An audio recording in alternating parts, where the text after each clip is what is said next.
এসে পাশে বসে, পায়ে পায়ে কখনো চলে যাই দূর। এ জীবন উদযাপনের সুর, রেডিও রেডিও জাদু, এগিয়ে চলার সুর, রেডিও রেডিও জাদু। 90.8 megahertz community radio, Jadavpur University.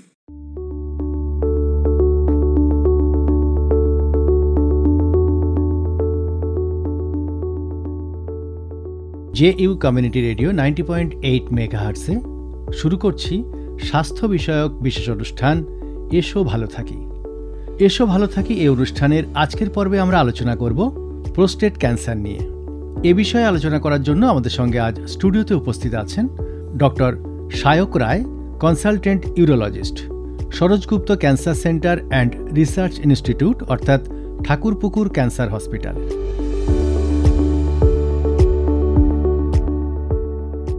ডাক্তারবাবু, আপনাকে স্বাগত জানাচ্ছি আমাদের আজকের এই অনুষ্ঠানে।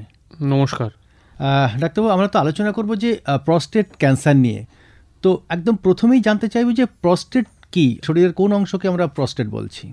প্রস্টেট হচ্ছে একটা গ্ল্যান্ড বা একটি গ্রন্থি, যেটা সকল পুরুষ মানুষদের শরীরেই থাকে। বয়স যত বাড়ে তত এটা বৃদ্ধি পায় সাইজে।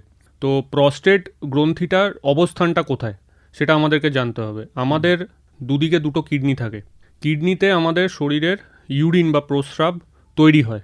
সেই প্রস্রাবটা দুটো প্রস্রাব নালী দিয়ে নিচে এসে একটা জায়গায় জমে, সেটার নাম হচ্ছে মূত্রথলি বা ইউরিনারি ব্লাডার। তারপরে সেই ইউরিনটা যখন আমরা একটা টিউবের সাহায্যে বাইরে পাস করি, সেটার নাম হচ্ছে ইউরেথ্রা। তো এই মূত্রথলি এবং মূত্রনালী বা ইউরেথ্রা, এই দুটোর সংযোগস্থলে একটি গ্রন্থি থাকে, সেটাকেই বলা হয় প্রস্টেট গ্ল্যান্ড। প্রস্টেট গ্ল্যান্ড সকল পুরুষ মানুষদের ক্ষেত্রে পাওয়া যায়। সাধারণত 40, 45 বা 50 বছরের পরে যত বয়স বাড়ে তত প্রস্টেট গ্রন্থিটা বাড়ে। কারুর ক্ষেত্রে এই গ্রন্থি বাড়ার জন্য প্রস্রাব বা ইউরিনের সমস্যা হতে পারে, আবার কারুর ক্ষেত্রে নাও হতে পারে। প্রস্টেট গ্রন্থির কাজ মেইনলি যেটা আমরা বলি, এটি একটি অ্যাক্সেসরি সেক্স গ্ল্যান্ড। তার মানে হচ্ছে আমাদের যে সিমেন, যে বীর্য পদার্থ থাকে, প্রস্টেট গ্ল্যান্ডের মধ্যে কিছু এনজাইমস বা কিছু উপকরণ থাকে যেটা এই বীর্য পদার্থ বা সিমেনকে প্রপারলি তৈরি করতে এবং কনসেন্ট্রেট করতে সাহায্য করে। যে বয়সটা বলছেন, এই 40-50, এই বয়স থেকেই কি এই সমস্যাটা হয়ে থাকে? হ্যাঁ, কিন্তু কিছু ক্ষেত্রে 40 বা 50 বছর বয়সে বা তার নিচেও এই জাতীয় সমস্যা পাওয়া যায়, যদিও তার সংখ্যা খুবই কম। কিন্তু এটা দেখা গেছে যে সাধারণত 60 বা 65 বছর বয়সেই প্রধানত 80 থেকে 90% রুগীদের মানে প্রস্টেট গ্রন্থি জনিত সমস্যা পাওয়া যায়। বিশ্বের নিরিখে বা ভারতবর্ষের নিরিখে কতটা ভয়াবহ? হ্যাঁ, প্রস্টেট ক্যান্সারও যেমন আমরা বললাম যে প্রস্টেট গ্ল্যান্ডটাই বয়সোর্ধ্বদের ক্ষেত্রে বেশি করে বাড়ে সাইজে, কিন্তু যদি 50 বা 40 বছর বয়সে এই ক্যান্সার নির্ণয় হয়, তাদের ক্ষেত্রে সেই ক্যান্সারের হার্মফুল এফেক্ট বা তার বাজে প্রভাব শরীরে এবং পরবর্তীকালে সেটা বেশি হতে পারে। এবার এই প্রস্টেট ক্যান্সার সাধারণত বিশ্বের নিরিখে, ভারতবর্ষের নিরিখে যদি আমরা বলি, প্রথমে যেটা পাওয়া গেছে যে রিসেন্টলি বা গত 10 বছর বা 5 বছরের নিরিখে বলুন, প্রস্টেট ক্যান্সারের সংখ্যা ভারতবর্ষে বৃদ্ধি পেয়েছে আগের থেকে। সেটার একটা কারণ এটা হতে পারে যে আগেকার দিনের থেকে এখনকার দিনে ক্যান্সার নির্ণয় করার পদ্ধতি অনেক ভালো বেরিয়েছে। সেই জন্য ক্যান্সারগুলো অনেক আর্লি স্টেজে বা অনেক আগে থেকে আমরা নির্ণয় করতে পারি, আমরা জানতে পারছি। এক্স্যাক্টলি। কিন্তু এই প্রস্টেট ক্যান্সারের কারণ কি হতে পারে? হ্যাঁ, প্রস্টেট ক্যান্সারের ক্ষেত্রে সাধারণত 2-3টে ফ্যাক্টর আমরা দেখে থাকি যে এর কারণের জন্য আসতে পারে। তার মধ্যে নাম্বার 1 সবথেকে গুরুত্বপূর্ণ ফ্যাক্টর হচ্ছে এজ, মানে বয়স। এছাড়া আরেকটা ফ্যাক্টর যেটা কিছু রিসার্চে বা কিছু স্টাডিজে পাওয়া গেছে, যে যাদের ওজন অনেক বেশি তাদের ক্ষেত্রে প্রস্টেট ক্যান্সারের সংখ্যা বেশি পাওয়া গেছে, যদিও এটার কোনো ডাইরেক্ট রিলেশন এখনো অবধি পাওয়া যায়নি। এছাড়া আর কিছু রিস্ক ফ্যাক্টরস আছে, সেগুলো আবার কোনো ডাইরেক্ট নয়, যেমন স্মোকিং। আমি যদি বলি যে পৃথিবীতে সব ধরনের ক্যান্সারেরই রিস্ক ফ্যাক্টর হয়তো স্মোকিং ঘুরে ফিরে আসবে। আরেকটা রিলেশন পাওয়া গেছে প্রস্টেট ক্যান্সারের সঙ্গে, সেটা হচ্ছে ফ্যামিলি হিস্ট্রি। যদি ফার্স্ট ডিগ্রি রিলেটিভের কোনো প্রস্টেট ক্যান্সার হয়ে থাকে যেমন ধরুন বাবা ছেলে, ধরুন পেশেন্টের বাবার যদি হয়ে থাকে তাহলে পেশেন্টের একটা ডাইরেক্ট রিস্ক থাকে, বা পেশেন্টের ভাইয়ের বা দাদার যদি হয়ে থাকে তাহলে পেশেন্টের একটা ডাইরেক্ট রিস্ক থাকে। তো যদি এই ধরনের ফ্যামিলি মেম্বার আইদার বাবা অথবা ভাই অথবা দাদা, এদের ক্ষেত্রে যদি প্রস্টেট ক্যান্সার কারুর হয়ে থাকে তাহলে ওই রুগীর ক্ষেত্রে আমরা একটু আলাদাভাবে সতর্ক থাকব। তাদের আগে আগে আমরা কিছু টেস্ট করে যত তাড়াতাড়ি সম্ভব নির্ণয় করার চেষ্টা করব যে প্রস্টেট ক্যান্সার জাতীয় কিছু ওনার শরীরে থাকতে পারে কিনা। আচ্ছা, এর উপসর্গগুলো কি কি হতে পারে?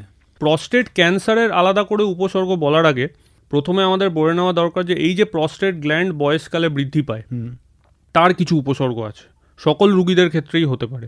যেমন ধরুন প্রস্টেট গ্ল্যান্ডটা যখন বেড়ে যায় তখন মূত্র নালীটার উপরে চাপ দেয়, তার ফলে কি হয় যে রুগী কমপ্লেন করে যে আমি পেচ্ছাপটা ঠিকমতো করে ক্লিয়ার করতে পারছি না, মনে হচ্ছে ভেতরে পেচ্ছাপ জমে থাকছে। এটা খুব কমন একটা উপসর্গ।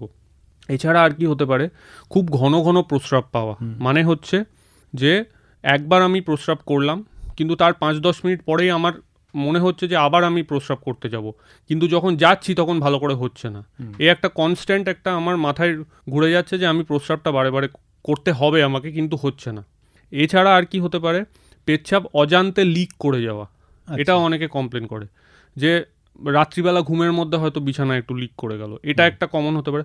অথবা আরেক রকম হতে পারে যে আমার প্রস্রাবটা খুব জোরে পেয়েছে, আমি বাথরুম যেতে যেতে আমার ইউরিনটা লিক করে গেল, এটা একটা কমন কমপ্লেন হতে পারে। এছাড়া আরও কিছু উপসর্গ আছে যেগুলো মানে অনেক অ্যাডভান্সড কেসে বা ক্যান্সার রিলেটেড উপসর্গ যদি বলি, যেমন ধরুন পেচ্ছাপের সঙ্গে রক্ত পড়া, যেটাকে আমরা হিম্যাচুরিয়া বলি, ব্লিডিং। আরেকটা হচ্ছে পেচ্ছাপে খুব ঘন ঘন ইনফেকশন হওয়া। আর একটা হচ্ছে ধরুন প্রস্টেট গ্ল্যান্ড বৃদ্ধি পাওয়ার ফলে অনেক দিন ধরে যদি মূত্রথলিতে প্রস্রাব জমে থাকে, ক্লিয়ারলি না হয়, তার একটা খারাপ এফেক্ট যেটা হতে পারে, তার জন্য কিডনিতে প্রেশার পড়তে পারে, ব্যাকফ্লো হয়ে কিডনিতে প্রেশার পড়ে রুগীর কিডনি ফেলিয়ার হতে পারে। এটা একটা খুব অ্যাডভান্স স্টেজের একটা কমপ্লিকেশন, যেটা অবভিয়াসলি ট্রিটমেন্ট তো খুব তাড়াতাড়ি করতেই হবে। আর একটা যেটা হতে পারে, যেহেতু একটা প্রস্টেট ক্যান্সার, এই ক্যান্সারটা যদি শরীরে অন্য কোথাও ছড়িয়ে যায় সেই রিলেটেড কিছু উপসর্গ হতে পারে। প্রস্টেট ক্যান্সার আমরা দেখেছি সব থেকে কমনলি শরীরে ছড়ায় হচ্ছে হাড়ে এবং আরও নির্দিষ্টভাবে যদি বলি তাহলে আমাদের শিরদাঁড়ার হাড়ে ছড়ায়। তার ফলে কি কি উপসর্গ হতে পারে, খুব অ্যাডভান্স স্টেজে রুগী কমপ্লেন করতে পারে যে আমার কোমরে ব্যথা হচ্ছে, আমার শিরদাঁড়ায় ব্যথা হচ্ছে, এবং ব্যথাটা অনেক সময় রুগী বলে যে আমার পিঠের থেকে আমার পায়ের দিকে নামছে বা কোমরের দিকে নামছে, এটা একটা খুব কমন কমপ্লেন। তো এই ধরনের উপসর্গ প্রস্টেট ক্যান্সারে পাওয়া যায়। ব্যথা যন্ত্রণা, কিছু জ্বর? না, ব্যথা যন্ত্রণা জ্বরের সঙ্গে ডাইরেক্টলি প্রস্টেট ক্যান্সারের কোনো রিলেশন নেই। যদি তার সাথে পেশেন্টের কোনো ইউরিনে ইনফেকশন থাকে তাহলেই ব্যথা যন্ত্রণা জ্বর হতে পারে, শুধু ক্যান্সারের জন্য ব্যথা যন্ত্রণা জ্বর কখনো হবে না। তো এই সমস্ত উপসর্গ যদি কারোর দেখা দেয়, তারপরে তিনি হয়তো ডাক্তারের কাছে গেলেন, তো আপনারা কোন কোন টেস্টের মাধ্যমে এটাকে নির্ণয় করেন? হ্যাঁ, প্রথমত আমরা রুগীর কাছে ডিটেলড একটা হিস্ট্রি নিই, যে তার প্রবলেমটা কতদিন ধরে হয়েছে, তার বয়স কত, প্রথমত আমরা একটা আইডিয়া পেতে পারি বয়স থেকে, তার এই ইউরিনের সমস্যাগুলো কতদিন ধরে হচ্ছে, কি কি এক্স্যাক্টলি সমস্যা হচ্ছে, এবং তিনি কোনো ওষুধপত্র খেয়েছেন কি না আগে, সেটাও ইম্পর্টেন্ট। তারপরে আমরা কিছু বেসিক টেস্ট আমাদের আছে, যেমন একটা ইউরিন ইনফেকশন আছে কিনা সেটার জন্য একটা বেসিক ইউরিন টেস্ট আমরা করতে পারি। তলপেটের একটা ছবি, আলট্রাসোনোগ্রাফি করে আমরা কি কি ইনফরমেশন পেতে পারি, প্রস্টেটের সাইজটা কীরকম আছে, প্রস্টেট গ্ল্যান্ডটার দেখতে কীরকম, কোনো অ্যাবনর্মাল দেখতে লাগছে কিনা, ইউরিনারি ব্ল্যাডার বা মূত্রথলিতে কতটা ইউরিন জমে রয়েছে, এই ইনফরমেশনগুলো আমরা আলট্রাসোনোগ্রাফি থেকে পেতে পারি। এইবার এখানে আরেকটা খুব ইম্পর্ট্যান্ট টেস্ট বলে নেওয়া দরকার রিলেটেড টু প্রস্টেট ক্যান্সার, সেটা হচ্ছে পিএসএ। এটা আমরা শুনে থাকি। হ্যাঁ, পিএসএ একটা খুব কমন ব্লাড টেস্ট যেটা সমস্ত ল্যাবরেটরিতে অ্যাভেলেবল, কিন্তু পিএসএ সম্বন্ধে সাধারণ লোকের মনে অনেক ভুল ভ্রান্তি আছে, সেইগুলো আমি যতটা সংক্ষিপ্তভাবে পারা যায় একটুখানি ক্লিয়ার করার চেষ্টা করব। সেটা হচ্ছে পিএসএ এর ফুল ফর্ম। প্রথমত পিএসএ মানে হচ্ছে প্রস্টেট স্পেসিফিক অ্যান্টিজেন। এটা একটা ব্লাড টেস্ট, এটা বেসিক্যালি এক ধরনের এনজাইম যেটা প্রস্টেট গ্ল্যান্ড থেকে সিক্রিটেড হয় ব্লাডে। এইবার দেখা গেছে যে পিএসএ এর লেভেলটা একটা নির্দিষ্ট মাপের ওপরে যখন ব্লাডে বেড়ে যায় তখন আমরা একটা সাসপিশন পেতে পারি যে এনার প্রস্টেটে একটা ক্যান্সার জাতীয় কিছু হলেও হতে পারে, সন্দেহ।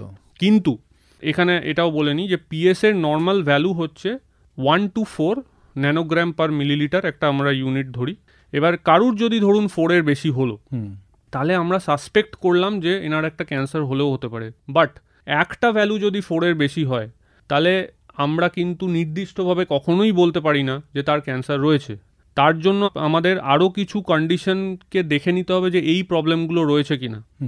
যেমন ধরুন কিছু কন্ডিশনে, অন্য কন্ডিশনেও পিএসএ বাড়তে পারে। যেমন ধরুন প্রস্টেটে যদি ইনফেকশন থাকে, ইউরিনে যদি ইনফেকশন থাকে, এমনি প্রস্টেটটাই যদি বয়সকালে সাইজে অনেকটা বড় হয়ে গিয়ে থাকে, তখনও পিএসএটা বাড়তে পারে। তো এই কন্ডিশনগুলো আমাদের দেখে নিতে হবে আছে কি না। এবং সবথেকে বড় কথা হচ্ছে পিএসএ ভ্যালুটা আমাদের আবার রিপিট করে দেখা উচিত। আমরা মিনিমাম একটা 2-3 সপ্তাহ গ্যাপ দিই। পেশেন্টের যদি কোনো ইনফেকশনের উপসর্গ থাকে, যেমন ইউরিনে জ্বালা থাকে, তাহলে আমরা পেশেন্টকে কিছু অ্যান্টিবায়োটিক ওষুধপত্র দিয়ে আমরা 2-3 সপ্তাহ পরে আবার পিএসএটাকে রিপিট করতে বলি। যদি দেখা যায় পিএসএটা কমে গেছে, তাহলে আমাদের আর কোনো সন্দেহ থাকে না যে এটা ক্যান্সার নয়। কিন্তু যদি তখনও দেখা যায় যে পিএসএটা সেই রকমই রয়েছে বা তার থেকেও বেড়ে গেছে, তখন আমরা অন্যান্য কিছু পরীক্ষা নিরীক্ষায় যাই, এটা মানে নির্দিষ্ট করার জন্য যে ক্যান্সার রয়েছে। এইবার আমাদের দেশে এখন একটা রেকমেন্ডেশন আছে, এবং সব জায়গাতেই রেকমেন্ডেশন আছে by the WHO, that is world health organization. ওনারা রেকমেন্ড করেছেন যে অ্যাবাভ 50 ইয়ার্স অফ এজ সমস্ত পুরুষদের বছরে একবার করে পিএসএ টেস্ট করা উচিত। আচ্ছা, এটার কারণ হচ্ছে যাতে কিনা খুব আর্লি স্টেজে, কোনো উপসর্গ যখন শুরু হয়নি সেই স্টেজে যদি আমরা পিএসএ কোনো অ্যাবনর্মালিটি খুঁজে পাই, তাহলে সেই রুগীকে আমরা আলাদা করে শনাক্ত করে তার যাতে আগে ভাগে কিছু টেস্ট করে দেখে নিতে পারি যে তার ক্যান্সারটা নেই বা আছে কিনা, যাতে যদি কিছু পাওয়া যায় আমরা চিকিৎসাটা তাড়াতাড়ি শুরু করতে পারি। কারণ আমাদের দুর্ভাগ্য হচ্ছে আমাদের দেশে অধিকাংশ রুগীরা ডাক্তারের কাছে আসতে অনেক দেরি করে ফেলেন, বিশেষ করে প্রস্টেট ক্যান্সারের ক্ষেত্রে। কেননা প্রথম রুগীদের কোনো উপসর্গ অ্যাজ সাচ হয় না। যতদিনে তারা উপসর্গটা উপলব্ধি করে ডাক্তারের কাছে আসেন, ততদিন অনেক দেরি হয়ে যায়। এবং আমাদের অধিকাংশ ক্ষেত্রে আমরা দেখেছি যে আমরা যখন রুগীকে আমাদের কাছে পাই, মানে আমাদের নির্দিষ্ট চিকিৎসা পদ্ধতি অবলম্বন যেটা আমরা প্ল্যান করে আছি, সেটা সবসময় আমরা চিকিৎসা করতে পারি না। কেননা রুগীর বয়সটা আরও বেড়ে যায়, রুগীর শারীরিক এমন কিছু অসুবিধা হয়ে যায় যার জন্য আমরা ফুল ট্রিটমেন্টটা করতে পারি না। এবং রুগীর আমাদের কাছে আসার আগে যদি ক্যান্সারটা স্প্রেড করে যায়, তখন আমাদের বিশেষ কিছু করার থাকে না। সবসময় সেটাকে নির্মূল করা সম্ভব হয় না ট্রিটমেন্ট করে। সেই জন্যই এইটা আমরা রেকমেন্ড করি যে সকলের পিএসএ টেস্টটা অন্তত একবার করে করা উচিত। এটা খুবই কমনলি অ্যাভেলেবেল টেস্ট, সেই জন্য কারো কত বছরের বয়সের পর থেকে? 50 বছর বয়সের পর থেকে এটাই আমরা রেকমেন্ড করি। 50 বছরের নিচে ইউজুয়ালি দরকার লাগে না। 50 বছরের পর থেকে অ্যানুয়ালি একবার করে অন্তত করা উচিত। এবং যাদের এই প্রস্টেট রিলেটেড উপসর্গ বেশি করে হচ্ছে, তাদের তো আরও ইমিডিয়েটলি করা উচিত। যাদের কোনো উপসর্গ নেই তাদেরও আমরা বলি বছরে একবার করে অন্তত টেস্ট করে দেখা উচিত। যদি নর্মাল থাকে তাহলে তো খুবই ভালো। যদি কিছু অ্যাবনর্মালিটি পাওয়া যায়, তাহলে ইমিডিয়েটলি আমরা যাতে আরও কিছু টেস্ট করে সেটাকে শিওর হয়ে যাই যে ক্যান্সার নেই বা আছে। মুক্ত চিন্তার পথে ভিন্ন মননের খোঁজ, কমিউনিটি রেডিও যাদবপুর। আপনারা শুনছেন কমিউনিটি রেডিও যাদবপুর 90.8 মেগাহার্টজ। এই বেতার সম্প্রচারটি যাদবপুর বিশ্ববিদ্যালয়ের technical education quality improvement programme TEQIP-র অংশ। JU কমিউনিটি রেডিও 90.8 মেগাহার্টজে শুনছেন স্বাস্থ্য বিষয়ক অনুষ্ঠান এসো ভালো থাকি। এই অনুষ্ঠানে আমরা আজ আলোচনা করছি প্রস্টেট ক্যান্সার নিয়ে। এ বিষয়ে আলোচনা করার জন্য আজ আমাদের সঙ্গে স্টুডিওতে উপস্থিত আছেন ডাক্তার Sayak Roy, consultant urologist, Saroj Gupta cancer centre and research institute, অর্থাৎ ঠাকুরপুকুর ক্যান্সার হসপিটাল। ডাক্তারবাবু, আপনি যেটা বলছিলেন যে পিএসএ টেস্ট প্রত্যেকেরই 50 বছরের পরে করা উচিত, বা যাদের উপসর্গ আছে তাদের করা উচিত, বা আপনি বললেন যে ইউএসজি করে দেখা যেতে পারে। আর কি পরীক্ষা নিরীক্ষা করা হয় এই ক্ষেত্রে? এরপরে এমন কিছু নির্দিষ্ট পরীক্ষা নিরীক্ষা আছে যাতে করে আমরা প্রস্টেটের ক্যান্সারটাকে আমরা নির্দিষ্ট করতে পারি যে ক্যান্সার আছে। তো আপনারা জেনে থাকবেন যে শরীরের যে কোনো ক্যান্সার কিওর হওয়ার জন্য একটাই পার্টিকুলার টেস্ট থাকে, সেটা হচ্ছে বায়োপসি। আচ্ছা, বায়োপসি মানে হচ্ছে কি, শরীরের যে অঙ্গের বা যে প্রত্যঙ্গের ক্যান্সার আমরা সাসপেক্ট করছি, সেই জায়গা থেকে একটুখানি টিস্যু বা একটু মাংস টুকরো আমরা একটা সূঁচের মাধ্যমে নিয়ে সেটাকে আমরা পরীক্ষা করি, একটা পার্টিকুলার মিডিয়ামে পরীক্ষা করি, যাতে করে কিনা ওই ক্যান্সার সেলগুলো তার মধ্যে আছে কিনা সেটা শিওর হওয়া যায়, সেটাকেই বলে বায়োপসি। এবার কাদের ক্ষেত্রে আমরা বায়োপসি করব, যেরকম আমি আগে বললাম, যাদের পিএসএটা পারসিস্টেন্টলি বেশি থাকছে, ধরুন 2বার 3বার টেস্ট করার পরও পিএসএটা কমছে না, তাদেরকে আমরা ধরে থাকি যে এদের একটা বায়োপসি করে শিওর হওয়া উচিত। এমনও হতে পারে যে বায়োপসিতে নর্মাল এলো, সেটা হলেও আমরা শিওর হয়ে যাই যে এর আর ফার্দার কোনো ক্যান্সার জাতীয় কোনো ট্রিটমেন্ট লাগবে না। এছাড়া এখনকার দিনে কিছু মডার্ন ইনভেস্টিগেশন বেরিয়েছে, তার মধ্যে একটা খুব ভালো পরীক্ষা হচ্ছে এমআরআই। সেই এমআরআইতে একটা আইডিয়া করা যায় যে প্রস্টেট গ্ল্যান্ডের মধ্যে কোনো টিউমার জাতীয় জিনিস আছে কি না, যেটা অনেক সময় মানে আলট্রাসোনোগ্রাফি বা ইউএসজিতে বোঝা যায় না। তো কোনো সাসপিশিয়াস এরিয়া বা কোনো টিউমার জাতীয় জিনিস আছে কি না, যদি পাওয়া যায় তাহলে সেইখান থেকে আমরা ডাইরেক্ট বায়োপসি করতে পারি, যাতে করে কিনা আরও স্পেসিফিক হওয়া যায়। কারণ আমাদের প্রস্টেট গ্ল্যান্ডের দুটো পার্ট থাকে। প্রস্টেট গ্ল্যান্ডটা আমাদের মূত্রথলি এবং মূত্রনালীর জাংশনে থাকে, যেটা আমি আগে বললাম, এবং ওটা দুটো পার্ট থাকে, যে দুটোকে বলে লোব। একটা রাইট লোব থাকে, একটা লেফট লোব থাকে। তো অনেক সময় কি হয়, যদি ছোটোখাটো কোনো ক্যান্সার জাতীয় এরিয়া বা কোনো টিউমার জাতীয় এরিয়া ধরুন একটা লোবের একটা কোণাতে রয়েছে, বাকি প্রস্টেটে কিন্তু কিচ্ছু নেই, তাহলে ধরুন আমরা যখন ইন জেনারেল প্রস্টেট থেকে বায়োপসি করছি, সূচ ফুটিয়ে বায়োপসি করছি, ধরুন আমরা যে জায়গাটায় সূচগুলো ফোটালাম ওই পার্টিকুলার এরিয়াটা ওই সূচের মধ্যে এলোই না, তাহলে আমাদের রিপোর্ট কিন্তু নর্মাল আসবে। আচ্ছা, কিন্তু ওই একটা জায়গাতে কিন্তু ক্যান্সার টিস্যু রয়েছে, যেটা আমাদের বায়োপসিতে এলো না। এই ভুলগুলো মিস যাতে না হয় সেই জন্য এমআরআইটা এসছে। এমআরআই করলে আমরা ঠিক সঠিক এরিয়াটা দেখতে পাই যে কোন এরিয়াটাতে এক্স্যাক্টলি টিউমার জাতীয় জিনিসটা রয়েছে। তাহলে আমরা বায়োপসিটা যখন নেব তাহলে ওই এরিয়াটা থেকে আমরা নেব, রাদার দ্যান মানে ব্লাইন্ডলি সমস্ত প্রস্টেট থেকে বায়োপসি নিয়ে সবসময় লাভ হয় না। তো এমআরআই আমরা রেকমেন্ড করি সবসময় বায়োপসির আগে নেওয়া উচিত, বায়োপসির পরে এমআরআই করে লাভ নেই। এছাড়া আরেকটা টেস্ট আছে, আপনারা শুনে থাকবেন, পেট স্ক্যান। মানে আমরা পুরো বডির একটা স্ক্যান করি, এটা খুব সেন্সিটিভ একটা টেস্ট, মানে এটা যে কোনো জায়গার কোনো ক্যান্সার জাতীয় কিছু জিনিস থাকলে ওটাকে পিক আপ করে নিতে পারে, সিমিলারলি প্রস্টেট ক্যান্সারের জন্য। তো পেট স্ক্যান আমরা এই কারণে করি যে প্রস্টেট ক্যান্সারটা অন্য কোথাও শরীরে ছড়িয়েছে কিনা সেটা দেখে নেওয়ার জন্য। কেননা প্রত্যেকটা জিনিসের আলাদা আলাদা ট্রিটমেন্ট আছে, যদি শরীরে না ছড়িয়ে থাকে তার ট্রিটমেন্ট আলাদা, যদি শরীরে কোথাও ছড়িয়ে থাকে তার ট্রিটমেন্ট আলাদা। সো আমাদেরকে আগে গোটা ক্যান্সারটাকে নির্ণয় করে তাকে স্টেজিং করতে হবে। স্টেজিং অর্থাৎ ক্যান্সারটা কোন জায়গায় আছে, ক্যান্সারটা লোকালি আছে নাকি স্প্রেড করেছে, স্প্রেড করলে কোথায় কোথায় স্প্রেড করেছে, সেই অনুযায়ী আমরা একটা স্টেজ করি ক্যান্সারটাকে, 1 2 3 4 স্টেজিং থাকে। সেই অনুযায়ী আমাদের ট্রিটমেন্ট প্ল্যানটাও ডিফারেন্ট হবে, এক একটা স্টেজে এক এক রকম ট্রিটমেন্ট হবে। তো এই প্রস্টেট ক্যান্সারের চিকিৎসা পদ্ধতি কি আছে? হ্যাঁ, প্রথমত তো প্রস্টেট ক্যান্সার একজনের আমরা ডায়াগনোসিস শিওর হয়ে নিলাম যে এনার প্রস্টেট ক্যান্সার আছে।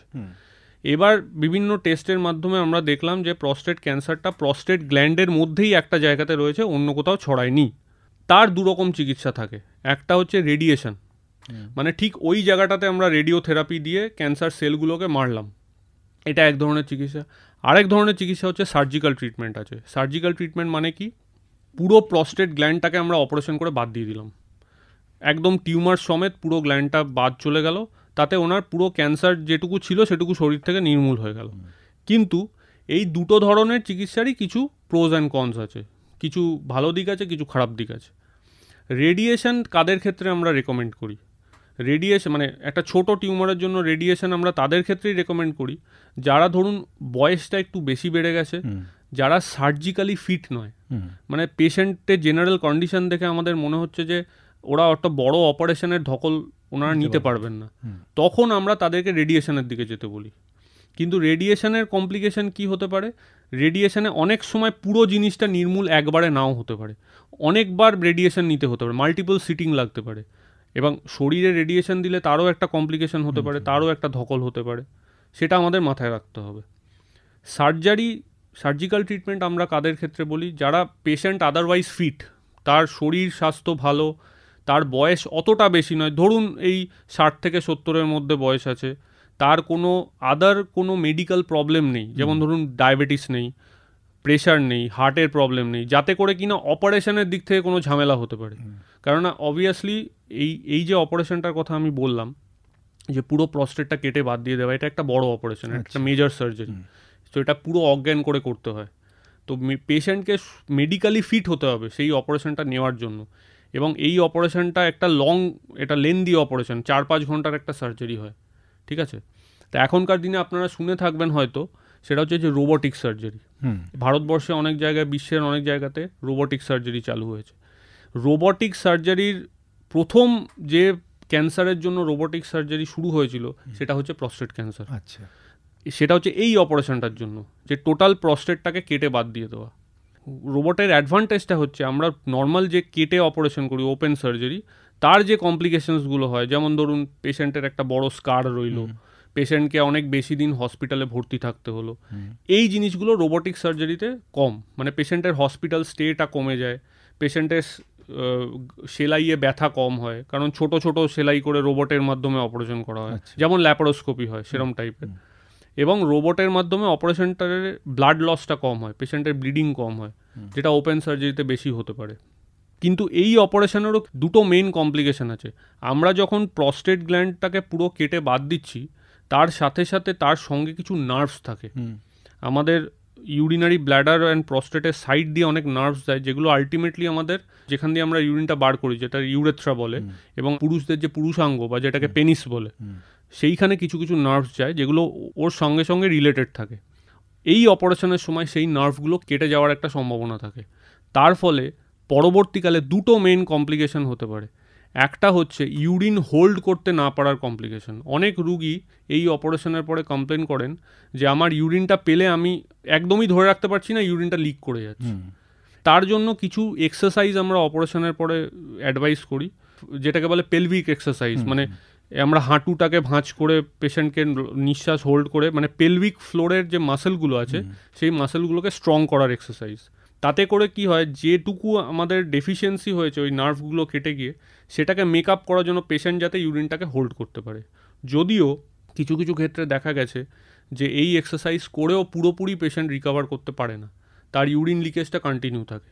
তার জন্য পরবর্তীকালে আরও কিছু চিকিৎসা আমরা, মানে বিদেশে বিশেষ করে কিছু চিকিৎসা এসছে, যেমন ধরুন এই একটা আর্টিফিশিয়াল ইউরিনারি স্ফিংটার বলে, মানে ওই যে জায়গাটা প্রস্টেটটা বাদ দিয়ে দেওয়া হয়েছে ওই জায়গাটা আমরা একটা ডিভাইস এখন বেরিয়েছে, যে ডিভাইসটা আমরা ওখানে ইনসার্ট করে দিতে পারি, এবং সেটার সঙ্গে একটা পাম্প থাকে। পেশেন্ট সেই পাম্পটাকে রেগুলেট করতে পারে। আচ্ছা, ধরুন সে যখন ইউরিনটা পাচ্ছে তখন সেই পাম্পটাকে যদি সে অ্যাক্টিভেট করে দেয়, ইউরিনটা তার হোল্ড থাকবে, যখন সে পাম্পটাকে ছেড়ে দেবে ইউরিনটা বেরিয়ে যাবে। এইটা একটা মানে উন্নত ধরনের চিকিৎসা, যেটা বিদেশে বেশি প্রচলিত, আমাদের দেশে অতটা এখন প্রচলিত নয়। এটা খুব মানে রিসার্চ ফেজে রয়েছে আর কি, পুরোপুরি সব জায়গাতে রেকমেন্ডেডও নয়। একটা তো বললেন যে রে দেওয়া, আর একটা বললেন যে অপারেশন করা। এছাড়া আর কি চিকিৎসা হতে পারে? এবার যদি আমরা দেখি যে প্রস্টেট ক্যান্সারটা প্রস্টেট গ্ল্যান্ডের মধ্যে সীমিত নেই, সেটা প্রস্টেট গ্ল্যান্ডের থেকে বাইরে ছড়িয়ে গেছে, শরীরে অন্যান্য জায়গায় ছড়িয়ে গেছে, যার ফলে আমরা শুধু প্রস্টেট গ্ল্যান্ডটাকে বাদ দিয়ে কিছু লাভ হবে না, বা শুধু রেডিয়েশন ওই জায়গাটায় দিলে কিছু লাভ হবে না। তখন আমাদেরকে দেখতে হবে সেটা কোথায় কোথায় ছড়িয়েছে। যেটা আমি আগেও বলেছি যে মোস্ট কমনলি শিরদাঁড়ার হাড়ে ছড়ায়। তার জন্য বিভিন্ন ধরনের চিকিৎসা আছে। একটা হচ্ছে ওই শিরদাঁড়ায় আমরা রেডিয়েশন দিতে পারি, কিন্তু যদি গোটা শিরদাঁড়ায় অনেক জায়গায় ছড়িয়ে যায় তাহলে রেডিয়েশন দিয়ে লাভ হয় না, কারণ পুরো শিরদাঁড়ায় আমরা রেডিয়েশন দিতে পারি না। একটা পার্টিকুলার জায়গায় যদি সীমিত থাকে তাহলে আমরা রেডিয়েশন দিতে পারি। এবার যদি পুরো ছড়িয়ে যায় তখন তার জন্য একটা চিকিৎসা পদ্ধতি আছে যাকে বলে হরমোন থেরাপি। আচ্ছা, হরমোন থেরাপি মানে কি, প্রস্টেট গ্ল্যান্ড যে বয়সকালে বৃদ্ধি পায় সকল পুরুষ মানুষদের ক্ষেত্রে, এই যে বৃদ্ধিটা পায়, এই বৃদ্ধিটার জন্য কে রেসপন্সিবল হচ্ছে আমাদের সকল পুরুষদের শরীরে একটা হরমোন থাকে, আপনারা শুনে থাকবেন টেস্টোস্টেরন, যেটাকে মেল সেক্স হরমোন যেটা বলে টেস্টোস্টেরন। এই টেস্টোস্টেরন হরমোনটাই প্রস্টেট গ্ল্যান্ডটাকে আস্তে আস্তে বড় করে আচ্ছা, যত বয়স বাড়ে। তো আমরা যদি এই ক্যান্সারটাকে আর ছড়ানোর থেকে আটকাতে চাই, বা যতটা ছড়িয়েছে সেটাকে যদি কমাতে চাই, তার বেস্ট উপায় হচ্ছে এই টেস্টোস্টেরন হরমোনটাকে বন্ধ করে দেওয়া। আচ্ছা, মানে আমাদের শরীরে টেস্টোস্টেরনের সাপ্লাইটাকে কাট করে দিতে হবে। তো আমাদের শরীরে টেস্টোস্টেরনের সাপ্লাইটা বন্ধ করার দুটো উপায় আছে। পুরুষ মানুষদের শরীরে টেস্টোস্টেরনের মেন সোর্স হচ্ছে টেস্টিস, মানে আমাদের যেটাকে অন্ডকোষ বা শুক্রাণু যেখানে তৈরি হয় যেটাকে বলে, তো একটা উপায় হচ্ছে দুটো টেস্টিসকে অপারেশন করে বাদ দিয়ে দেওয়া। সেটা অনেক ক্ষেত্রেই আপনারা শুনে থাকবেন যে দুটো টেস্টিস অপারেশন করে বাদ দিয়ে দেওয়া হয়। সেটা হচ্ছে যাদের প্রস্টেট ক্যান্সার মানে অনেকটা ছড়িয়ে গেছে তাদের সেটাকে সীমিত করার জন্য, যাতে টেস্টোস্টেরনটা বন্ধ হয়ে যায়। আরেক ধরনের আছে যা অনেক সময় অনেক রুগী আছেন যারা ধরুন কিছু সাইকোলজিক্যাল ইস্যুস বা কিছু সোশিয়াল ইস্যুজের জন্য তারা বলেন যে আমরা এই অপারেশনটা করাবো না, কারণ অনেকের কিছু মনে ধারণা থাকে যে আমার অন্ডকোষ আমি বাদ দেবো না, আমার টেস্টিস আমি বাদ দেবো না। তাদের ক্ষেত্রে একটা অল্টারনেট চিকিৎসা পদ্ধতি আছে, যেটা হচ্ছে বিভিন্ন ধরনের হরমোন ইঞ্জেকশনস এখন মার্কেটে অ্যাভেলেবেল আছে, যেগুলো আমরা হাতে বা কোমরে মানে ইন্ট্রামাস্কুলার ইঞ্জেকশন দেওয়া হয়, আইএম ইঞ্জেকশন, যেগুলো প্রত্যেক 3 মাস অন্তর অন্তর একটা কোর্স ফলো করা হয়, আমরা ইঞ্জেকশনগুলো দিতে থাকি। তাতে করে কি হয়, ওই যেটুকু ছড়িয়েছে সেটা আস্তে আস্তে টেস্টোস্টেরনটা কাট অফ হয়, কমতে থাকে, আর আস্তে আস্তে ওই জিনিসগুলো কমতে থাকে। কিন্তু এটা আমরা আগে থেকে প্রেডিক্ট করতে পারি না যে কার ক্ষেত্রে কতটা কমবে এবং কতদিনে কমবে। সেই জন্য এই থেরাপি যারা নেয় তাদের কিন্তু হরমোন থেরাপি যারা নেয় তাদের কিন্তু বেসিক্যালি আমরা এটাই রেকমেন্ড করি যে আপনাদের কিন্তু আনলিমিটেড টাইম অবধি এটা নিতে থাকতে হবে। মানে আমরা কখনো কাউকে এটা বলতে পারি না যে আপনি 2 বছর নিলেন তারপরে আপনাকে আর নিতে হবে না। আপনাকে বারে বারে টেস্ট করে দেখতে হবে জিনিসটা কতটা কমছে, সেই অনুযায়ী আপনাকে দরকার পড়লে সারা জীবন কন্টিনিউ করতে হবে। এছাড়া আর কোনো চিকিৎসা? এছাড়া আরও কিছু নতুন ধরনের চিকিৎসা পদ্ধতি বেরিয়েছে যেটাকে বলে ইমিউনোথেরাপি। সেটা হচ্ছে যাদের ক্ষেত্রে ধরুন শরীরে অনেক জায়গায় ডিজিজটা ছড়িয়ে গেছে এবং হরমোন থেরাপিতেও কাজ হচ্ছে না। এবার আমরা কি করে বুঝি যে হরমোন থেরাপিতে কাজ হচ্ছে সেটা বলে নেওয়া ভালো। প্রথমত তো হরমোন থেরাপিটা 3 মাস অন্তর অন্তর আমরা দিই ইঞ্জেকশনটা, এবং প্রত্যেক 3 মাস অন্তর অন্তর আমরা দুটো টেস্ট করি, একটা হচ্ছে টেস্টোস্টেরন, একটা হচ্ছে পিএসএ। পিএসএটা দেখেও আমরা একটা আইডিয়া করতে পারি যে পিএসএটা কতটা করে কমছে। নর্মালি যার হরমোন থেরাপিতে কাজ হচ্ছে তার 6 মাস থেকে 1 বছরের মধ্যে পিএসএ, আপনার মনে থাকবে আমি নর্মাল ভ্যালুটা বলেছিলাম 1 থেকে 4, 1 to 4, তো উইদিন 1 ইয়ার আইডিয়ালি পিএসএটা কিন্তু 1-এর নিচে নেমে যাওয়ার কথা, মানে 0.2 বা 0.3 এরকম নেমে যাওয়ার কথা। তাই যদি হয় তাহলে আমরা ধরে নিতে পারি যে এর রেসপন্স খুব ভালো হচ্ছে এবং আপনি কন্টিনিউ রাখুন আরও কিছুদিন। কিন্তু ধরুন 3 মাস অন্তর অন্তর আমরা 2-3 বার ইঞ্জেকশন দিলাম, কিন্তু পিএসএটা দেখলাম ধরুন অ্যাট আ টাইম আপনার 20 বা 25 ছিল, সেটা বেশি ছিল, সেটা দেখলাম যে কমেছে বাট হয়তো 15 হয়েছে, তার বেশিও কমেনি। আবার কারুর ক্ষেত্রে দেখলাম যে 3 মাস কি 6 মাস পরে সেটা 25 থেকে 50 হয়ে গেছে, বেড়ে গেছে। তার মানে আমাদের ধরে নিতে হবে যে এই থেরাপিটা ফেল হচ্ছে।